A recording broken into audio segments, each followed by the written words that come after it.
আচ্ছা, মানুষ চয়েস করাটা কতটা ইম্পর্টেন্ট? ঠিকঠাক মানুষ চয়েস করাটাই সব থেকে ইম্পর্টেন্ট। আর সেটা তো বন্ধুত্ব হলে কোনো কথাই তার মধ্যে থাকে না। তুমি কার সঙ্গে বসছো, কার সঙ্গে উঠছো, কার সঙ্গে মিশছো, কাদের সাথে এক টেবিলে খাবার ভাগ করে খাচ্ছো, এটা খুবই বেশি ইম্পর্টেন্ট। একটা কথা সত্যি কথা, সঙ্গ দোষে অঙ্গ নষ্ট। তেমনি সঙ্গই মানুষকে পরিশ্রমী করে তোলে। তোমার যদি আশেপাশের মানুষগুলোকে দেখতে থাকো তুমি প্রত্যেকদিন তারা প্রচুর পরিশ্রম করছে, তাহলে তুমিও পরিশ্রম করতে শিখে যাবে। যদি দেখো তারা প্রচণ্ড মানুষকে ভালোবাসছে, তুমিও তাদের দেখে ভালোবাসতে শিখে যাবে।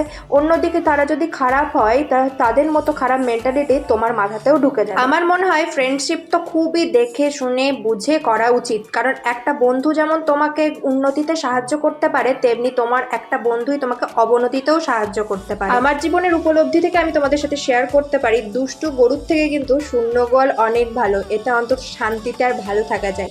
সবাই ভালো থেকো।